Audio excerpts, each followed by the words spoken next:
A e zën nëma e gruas burrin pse rrin ndonjë natë me shokët? Edhe mund ta zej.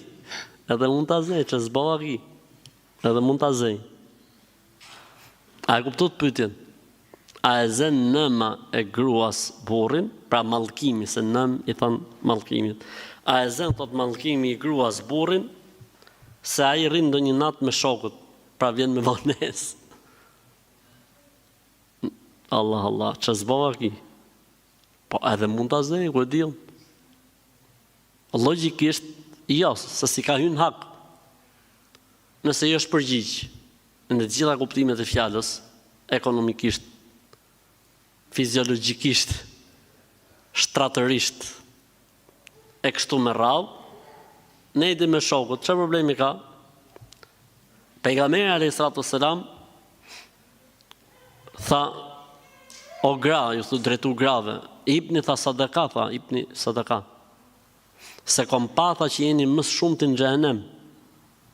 Edhe ata thanë, pejgamberi Zotit, po pse? Pse ne në xhenem? Tha se ju mallkoni vend e pa vend, një nga arsyet. Mallko burrin se rri me shokët. Po le të rri me shokët, të rri me shoqe, burri. Po më mirë me shokë se sa me shoqe. Të falë Allahu, të falë.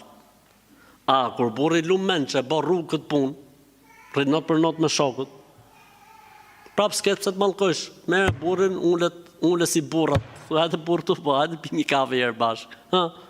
A je martu me mua, apo je martu me shokët? Daj këtë muhabet.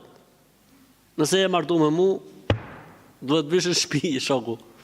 Nëse je martu me shokët, hajde vazhdojnë procedurat, vazhdo me shokët. Pra nëma apo mallkimi nuk është në traditën e një besimtari të mirë apo e një besimtare të mirë. Nuk ka qenë traditën e islamit mallkimi kur edukat. Mallkimi është mungesë durimi ndaj caktimit të Zotit.